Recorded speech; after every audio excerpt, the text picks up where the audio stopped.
Dominic Keating. I played Lieutenant Malcolm Reed on Enterprise, as you probably know, and you are listening to the NX7062 podcast. Enjoy. Hello. As Mr. Keating said, it is time for the NX7062 podcast. And I do hope you all enjoy being here. And yeah, Dave, I'm glad you kept checking. I use the third party. It's Restream. I absolutely love it. But every now and then when I create my broadcasts, for some reason, it doesn't translate into the specific show link on YouTube. And I was playing with it. And I knew that when it went live, it would create a link, but that's too late because I know you do chat pack guys like to get here early, and I love that about you all.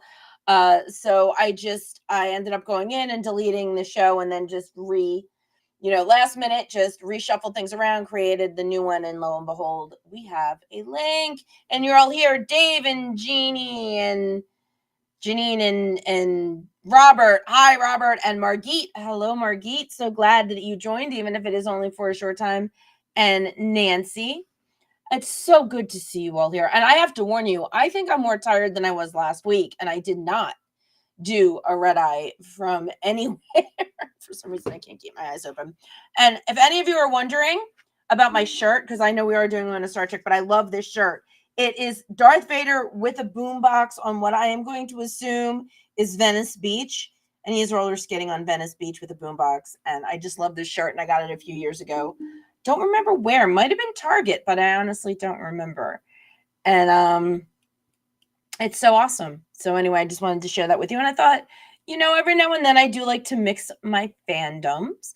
So before we get into tonight's topic, which is women in Star Trek, there are some men in Star Trek that I do have to shout out. Happy birthday, the one and only J.G. Hertzler, Chancellor Martok, who is going on the cruise, by the way, his first time on the cruise.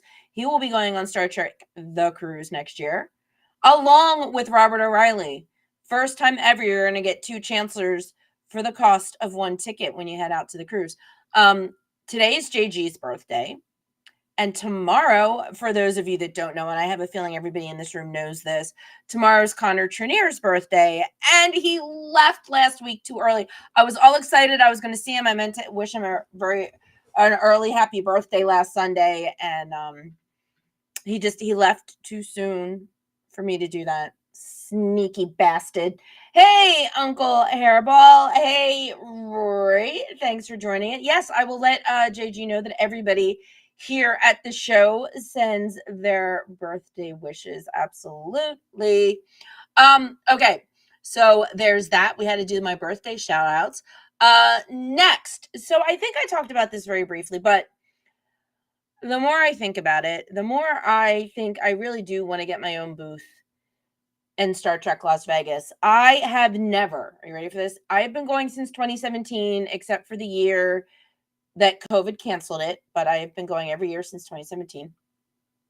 So this will be my 6th STLV, and I have gone every year. The first 2, I worked for Creation, and then I was working with one group, then I was working with another group, then last year I went with the Shuttle Pod show, and all the times that I went were absolutely amazing, and it's gotten me to the point where I can't just go. I did just attend San Francisco, and it was the weirdest feeling for me. It's like I wandered around like, okay, now what? Like I didn't know. So I don't know what to do with myself. Oh, Robert, that was very sweet of you. I'm sure he appreciated that. So yeah, so I'm thinking about having a booth. Now, the cheapest booth, here's my pitch. Cheapest booth is $600 and change. But it does come with 2 free wristbands to the convention. So I need to see if I can find a partner in crime that may want to split some booth space with me, or figure out, get a second job or something, and figure out how I want to do this booth thing. But I really do think and I'd love to know what you guys think. I mean, because maybe I'll sit and just talk to people, I have pins. I have some great pins. I have pins to give away and talk to people. And I actually have a table runner that I have yet to use. So, just talk to people, get them, get out there, get in front of people, maybe do some interviews. If I can grab some celebrities or wandering around, maybe ply them with coffee or drinks or something. Be like, come to my booth. I will give you a hard cider or something. I'll think of something.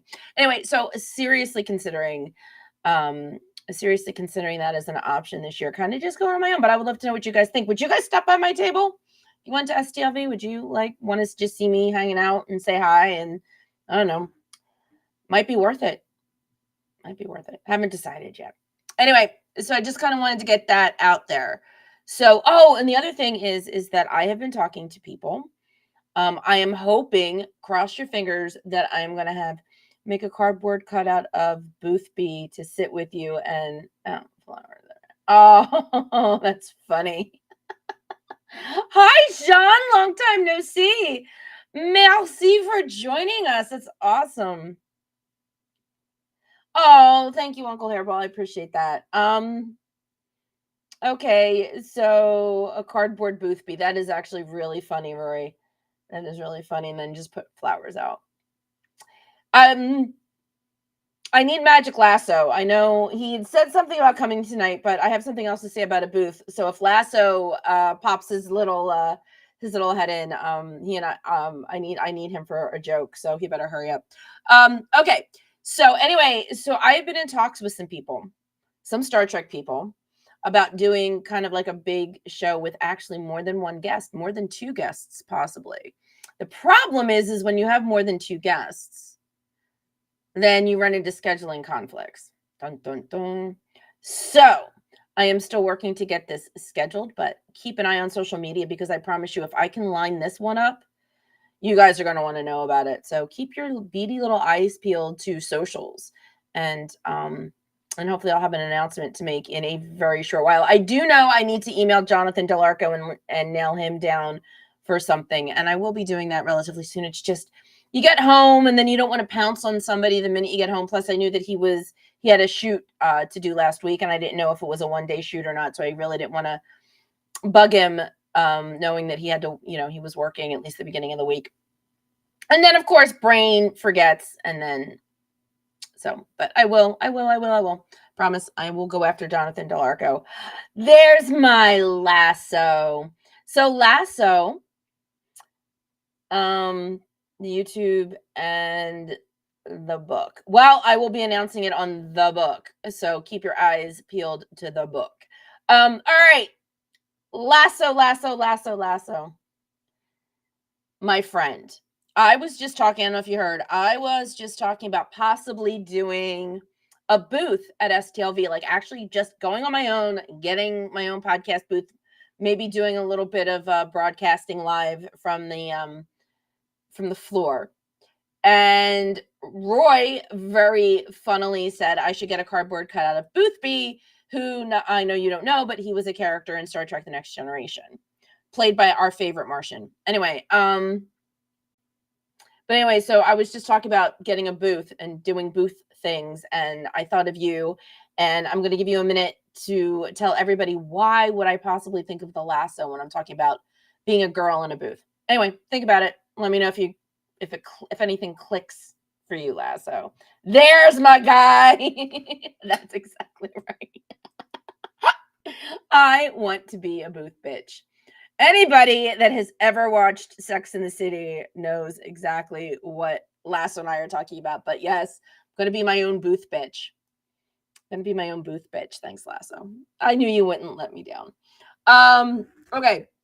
So what are we all here to talk about? We are all here to talk about and to celebrate women in Trek. There's one behind me because T'Pol is coming onto the bridge. But before T'Pol, who was the first Vulcan woman to serve on a starship, the first Vulcan and female to serve on a starship, because the Vulcans obviously respected their women. If you want to go all the way back, to 1964, when Gene Roddenberry first started this whole journey, he decided to cast the one and only Majel Barrett in the role of number one. So she was actually the first woman of Star Trek in the cage. She was his first officer. and we all know the story, when he had to revamp the pilot so that he could get a second bite at the apple at NBC, he had to make some tweaks, and he realized that the mid-60s were getting progressive, but they weren't progressive enough for a woman to be second in command. So he switched that out, but he still put an officer, a lieutenant, not only a lieutenant, but a Black woman on the bridge in a position of authority, the communications officer. And there she was. So that spoke volumes. And even though he lost his number one, doing what he did was obviously a huge step in the right direction. I'm sorry, my office is cold. This is one of my favorite sweat jackets. I keep playing with it. This is one of my favorite. It's literally falling apart. I've had it since I lived in Massachusetts. So the thing's about 20 years old at this point. But I love it to death. The zipper's completely broken. But anyway, sorry, I don't mean to digress. It's just I'm playing with my jacket. So we had Majel Barrett. That didn't work. So now we've got, hey, Puka. So now we've got Uhura. So not only is she a woman, but she's a Black woman on the bridge. And there you go. And why shouldn't she be? Why shouldn't she be? And then we had Nurse Chapel. Little wishy-washy, but still she was serving on a starship. She was serving on a starship. Yes, we all know Foo's a furry. Even though Foo denies it. We also had Yeoman Rand. There were women all over the starship serving in a variety of capacities. There were some science officers. I mean, the problem is they were science officers and historians. And what did they do? They fell for the men. Marla, she was a historian and she, trying to be all scientific, and she fell and left, and she left with Khan. Then there was the girl that fell for Apollo. So it's like the original Star Trek definitely took some steps forward for strong female representation, and took steps back at the same time. There was Edith Keeler, who was an amazing female character who had these amazing radical ideas for the 40s about peace. And I'm like, yeah, you're great, sweetheart, but we got to kill you. So there was definitely, I love Terry Garr, and Terry Garr was pretty good, even if she was a little whiny. I did like that episode with Terry Garr. Was that Operation Earth? I'm like terrible with names. So I did like Terry Garr. My crush was the yeoman who was in. The one I was just talking about, whose name I cannot remember. Yep, who mourns an Adonis. She was an officer. She was there to do scientific research, and she fell in love with Apollo. So, like I said, it was so good. And then it got Assignment Earth. Thank you, Puka. Assignment Earth. Who Janine posted on my Facebook page that didn't you say, wasn't it you that said one of your favorite female characters in Star Trek was the Romulan captain in the Enterprise incident? And I thought that was great. I found that that was Menagerie. Yeah. So yeah, I thought that was interesting that we he was able, sometimes it's easier. Yeah, the Romulan commander. Yep, thanks. The Romulan commander. Sometimes it is easier to get people to swallow things when you make them aliens. It's like, well, you guys have a problem with strong women, but we're going to make them a Romulan. So let's just, sneak her in the back door. She's a Romulan commander. And even then, she was all goo eyes over Spock. So it's like, yes, I'm a commander, but oh, look, I'm also a, sappy chick who fell for Spock. Mirror Universe. I know a lot of times, I love all the Mirror Universe episodes, but, people argue about the sexualization of women in the Mirror Universe episodes. And I get that, the halter tops and the skirts, but that's when Uhura just had her power too, because she used her sexuality because men are idiots. Yeah, but that was expected. There's a difference. Because Kirk, there was a different mentality when it came to men. Kirk was also doing what men in the 60s did. That actually showed Kirk's virility. That showed his masculinity. That's what men do. But when it came to women, they couldn't just be powerful. They had to be sappy women that fell in love. Couldn't do your job because you fell in love with Apollo. Couldn't do your job because you fell in love with Khan and then you left with him. That's where the difference is. But for Kirk, it was actually a sign of his masculine strength. And for women, it was a sappy weakness. Thanks, Robert. That's awesome. There we go.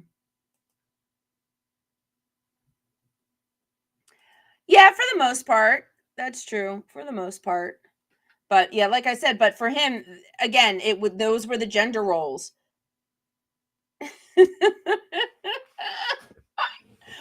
All right, when I'm done talking about the mirror universe, okay, Lasso, when I'm done talking about the mirror universe, I will talk about Batgirl. I promise.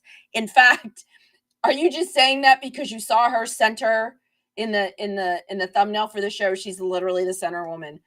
How could I not? Right, guys? Oh, right. Anyway, so yeah, so in the mirror universe, that was flipped too because Uhura used Sulu's desire for her against him. That's how she distracted him. That's how she got what she wanted. And then when she didn't want him, pulled out the freaking dagger. So that's where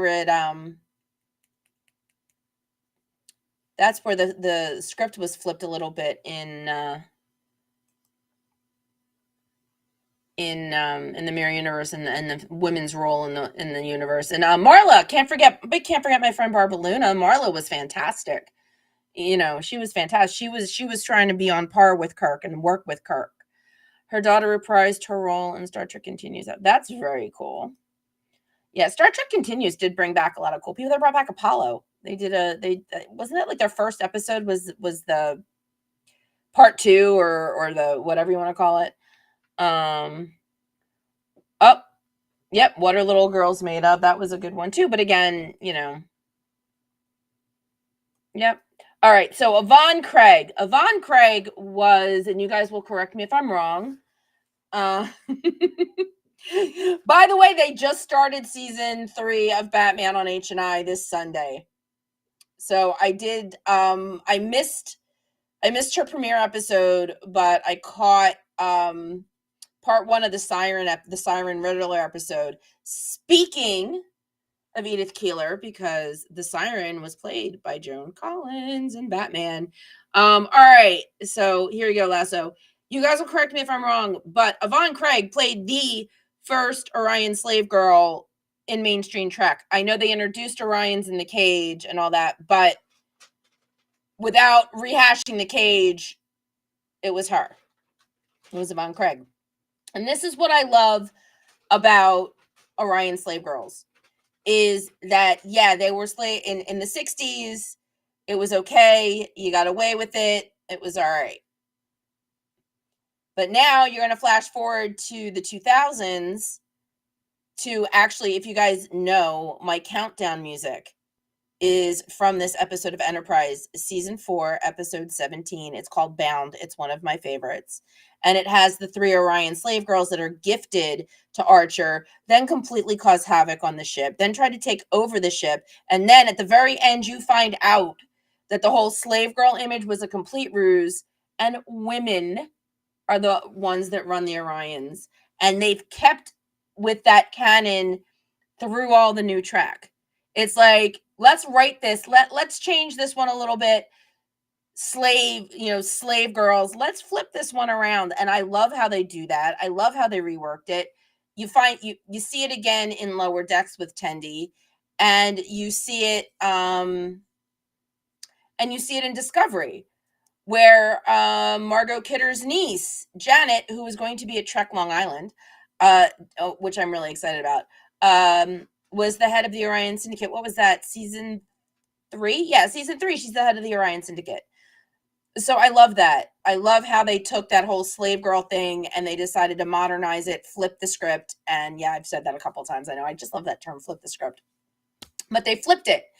And I think it works. And I think it was a good way to kind of retcon Osira. Thanks, Robert. Yeah, Osira. I think it was a good way for them to say, you know what?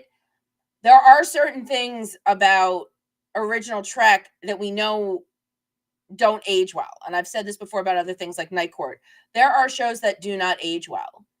And for all of its progressive stances, TOS didn't age well when it came to certain things, like women, just because they could only take things so far. So I liked how Enterprise not only fixed the whole Klingon thing, but they fixed the whole slave girl thing.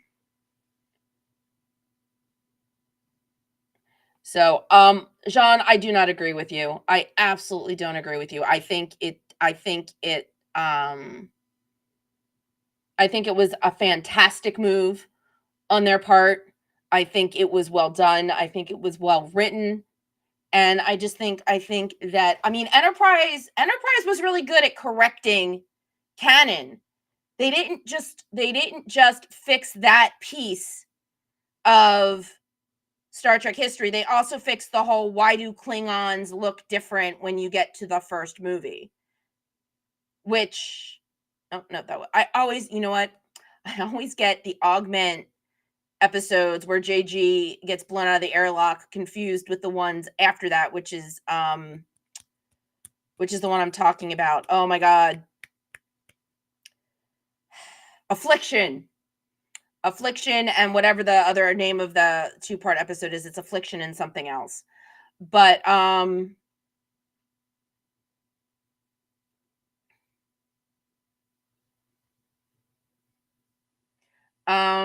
okay, so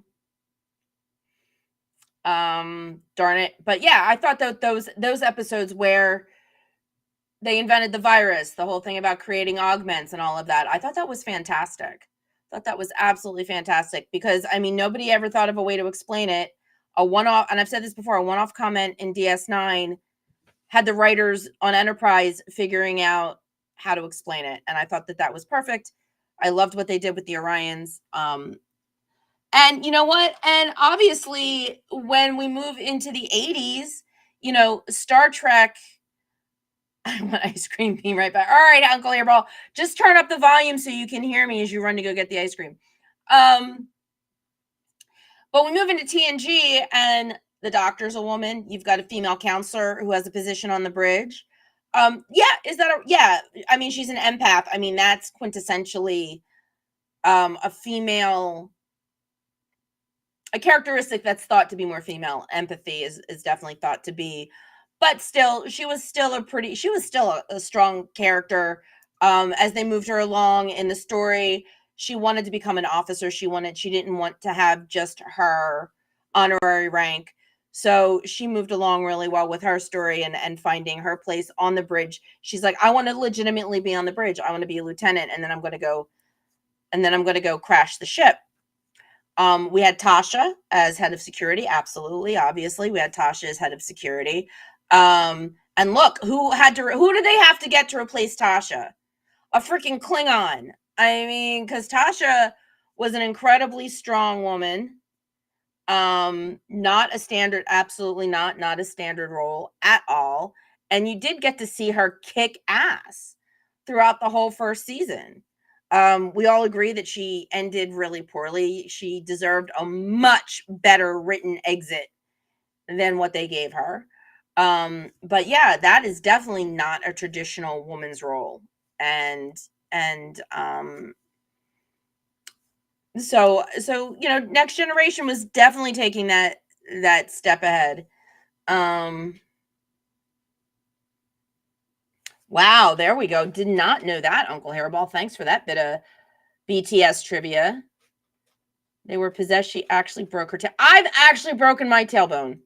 or at least bruised it really, really badly. And that next time I talk to Denise Crosby, I'll have to see if her still bothers her.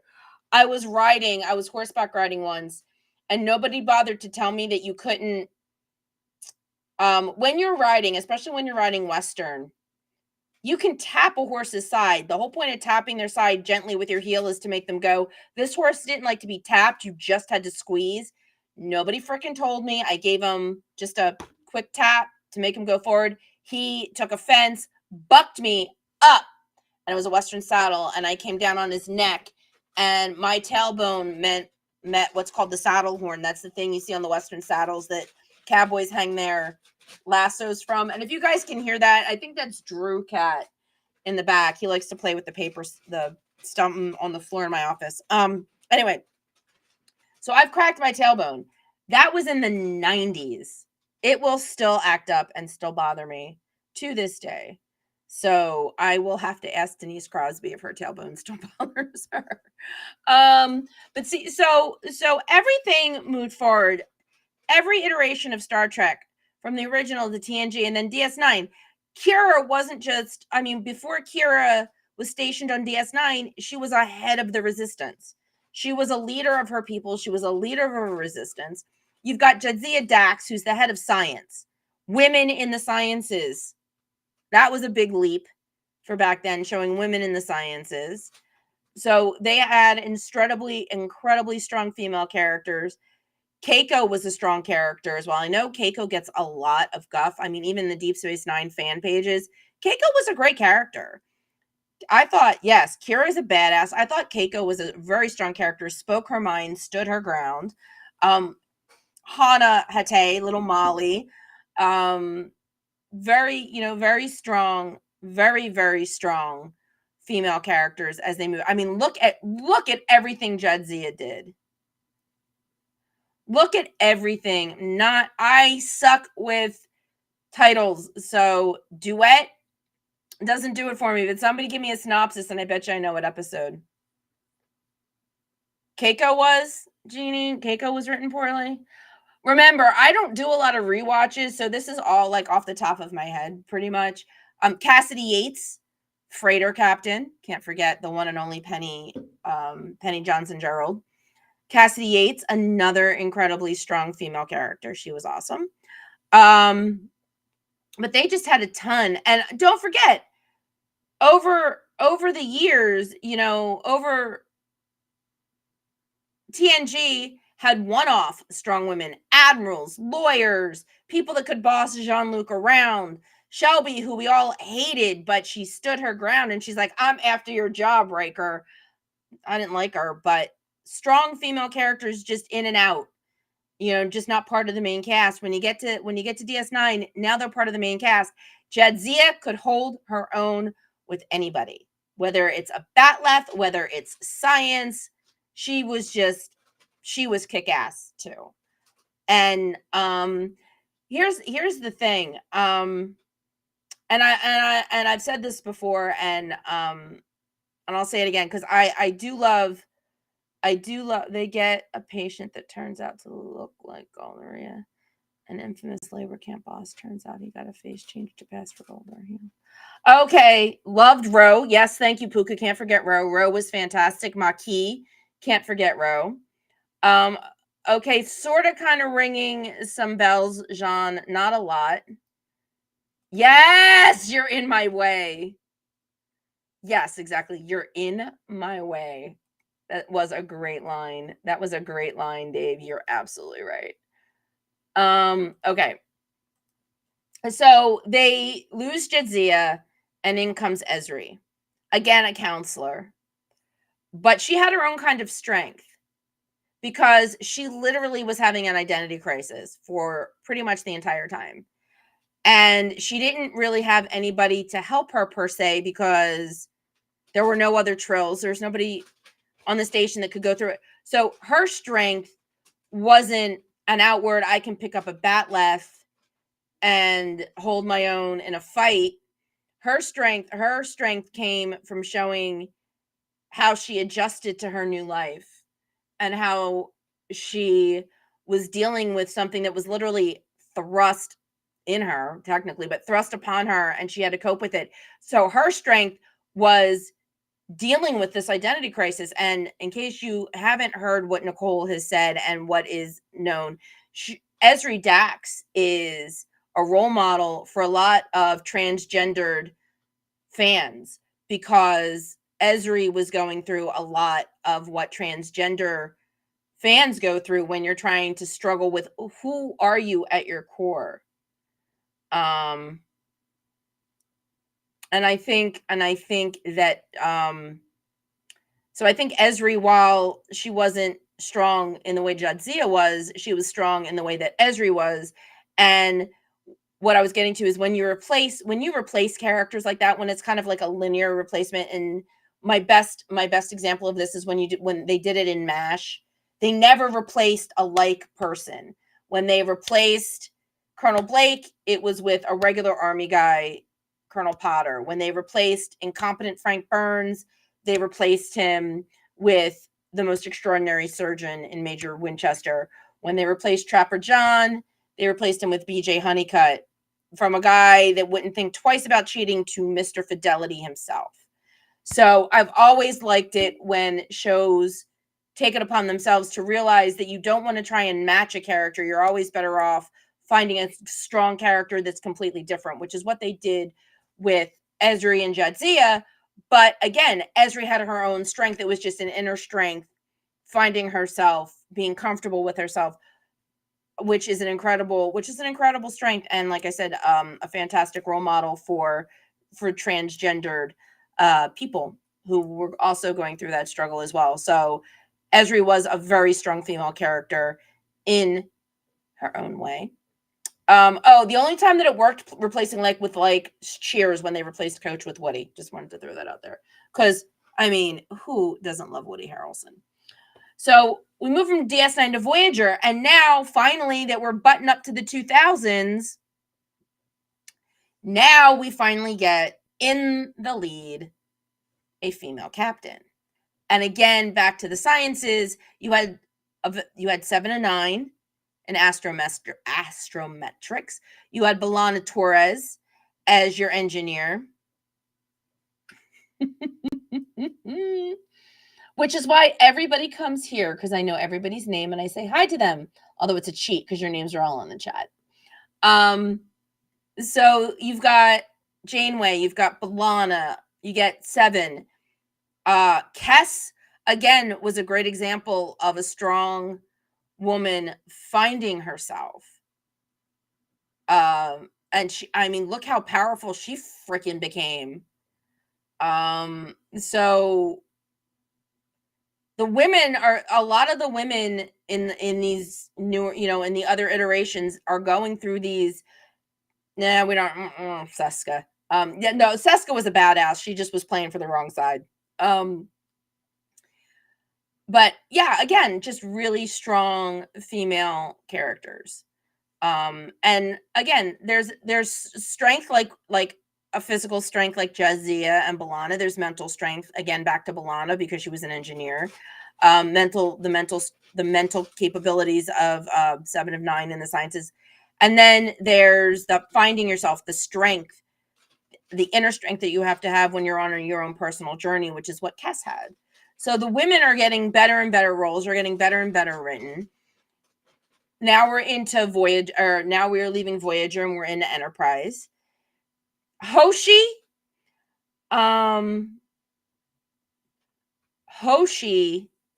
was a little weak, but she was representative of a certain type of person, because this was the first Warp 5 ship to go out. And so somebody had to play the nervous, is that a vibration? What's going on? Why is the ship feel like, and then that whole, because it was just on H&I. Vanishing point. Oh my God, I'm stuck in the transporter. So maybe it would have been, it would have been better to show strong female characters and have a guy that went through all of that. But so she was representative of what you would expect of somebody who's never done this before to feel like. But by the same token, she was a top linguist. She was top in her field. The one thing, she did grow to be stronger. Absolutely, Jean. The one thing I really hated was that she was this is where the writing failed her. This is where the writers really failed her. She was a black belt in that episode, Observer Effect. See, Enterprise episodes, I know. In Observer Effect, when she and Trip were talking, and she mentioned she broke a guy's arm for trying to break up her poker game. But meanwhile, Phlox is getting kidnapped. Where does all that black belt skill go? So I feel like the writers definitely did her.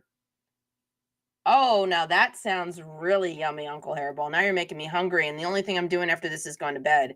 But that sounds delicious. So I think they did her a disservice. They made her incredibly brilliant linguist, helped develop the first universal translator. Absolutely had all the building blocks there, and they let it down. A lot of people say Hoshi and Mayweather are the most underdeveloped characters on Enterprise. I completely agree. The only time I really loved Hoshi was in Back to the Mirror Universe. The only time I really loved Hoshi, Mirror Universe, and they made her Emperor. I don't know if that makes up for 4 years of Empress. I don't know if that makes up for 4 years of poor writing, but making her Empress, and we still don't know if they're going to ever do a link between her and Georgiou, but maybe. But yeah, I feel like Hoshi was definitely underserved, and I think that her character development could have gotten stronger along the way. But again, huge contributions to the future of Starfleet. So there's that. So, kind of got it from both sides. She wasn't really well developed, but by the same token, look at what she contributed. So definitely, has merit. And then, of course, after all the time, and then we get into Discovery, and we've got Michael Burnham. And at first, she's not the captain, but she is definitely the focal point of the show. They add Tilly, who is a woman with curves. She is not a perfect size 2, and that's totally fine because Tilly has great character development. I love Tilly. I love Mary Weissman. I would love to get her and Noah on the show. Mary Weissman is just sunshine. She is her character. She is sunshine, and her character was sunshine. A very different vibe to be serving on any sort of starship. It was a science vessel, though, so not as military. But Michael is the focal point, even though she's not the captain. So that was an interesting turn, because usually captain's the main. There we go. Gotta love Tilly. And like I said, if you ever have a chance to meet Mary, meet Mary. She's adorable. So definitely, and then they introduced Mary Chieffo. There was a Klingon woman in a position of power. Now, all Klingon women are powerful in their own right, but she's actually in a leadership position. And Mary Chieffo, come on, she's awesome. But Discovery definitely had its share of strong. Georgiou, both Mirror and Prime Universe, both versions of her were fantastic. Of course, I'm going to lean towards Mirror Universe because she is kick-ass in every freaking way.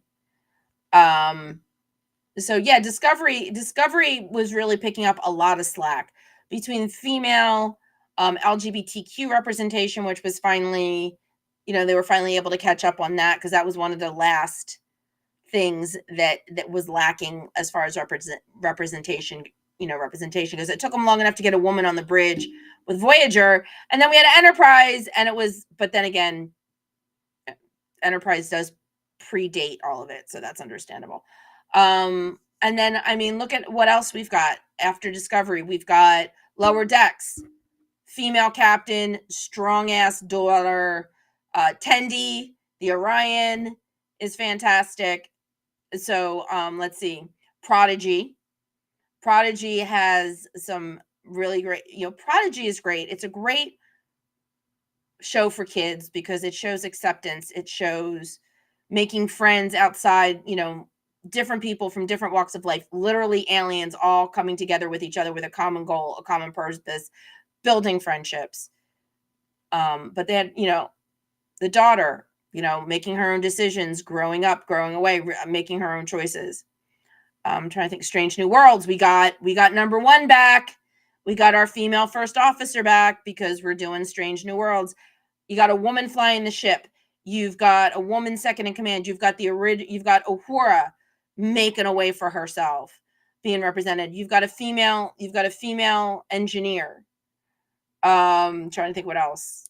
Oh, La'an. Somebody said La'an and T'Pol were their favorite female characters. La'an, definitely. And again, a woman. She is strong, but she also has identity issues she has to come to terms with herself. Again, the physical strength along with, the personal, building your own identity, getting away from being a relation of Khan Noonien Sung. That's right. We've got Nurse Chapel. Thank you, Jean. We've got Nurse Chapel in this one as well. And I do like this version of Nurse Chapel. I really do. I like the updated version of Nurse Chapel. And she's got the hot. Well, yeah, but that's nothing new. Hot for Spock is absolutely nothing new. I mean, let's not forget that in the original TOS, how that whole amok time thing. Come on, that whole amok time thing. She's had the hots for Spock since TOS. So that's nothing new.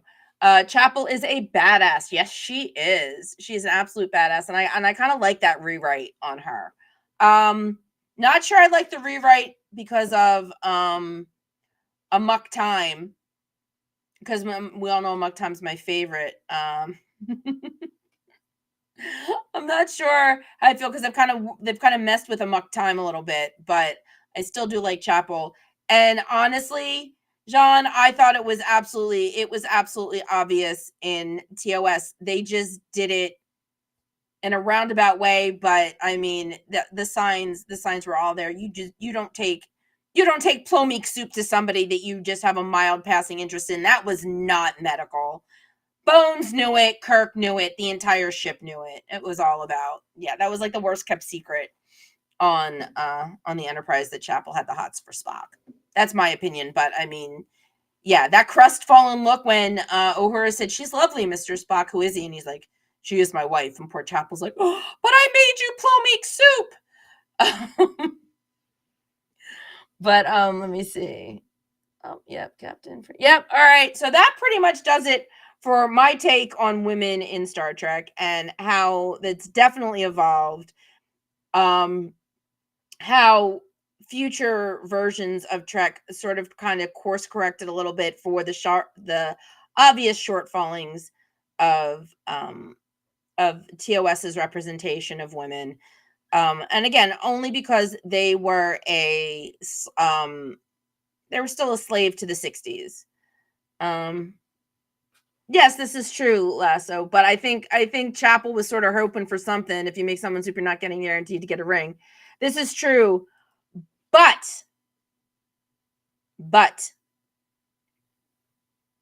he did lead her on a little bit when she went into his room that second time. You have to watch the episode to get what I'm talking about, Lasso. He did lead her on a little bit at one point. Poor Spock. But yeah, like I said, I like the fact that future versions went back and kind of course corrected because they were a victim of their time.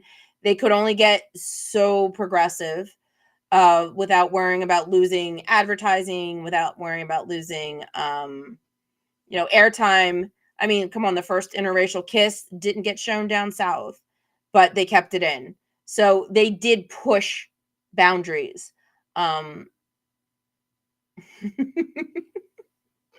gonna dance too, Rory? So they did push. Good for you, Uncle Hairball. They did push the boundaries a little bit. Or no, I'm sorry, they did push the boundaries a lot, but they kind of had to know when to pull back. It's the same reason why Gene couldn't do anything about LGBTQ. He knew better. He would have lost the show.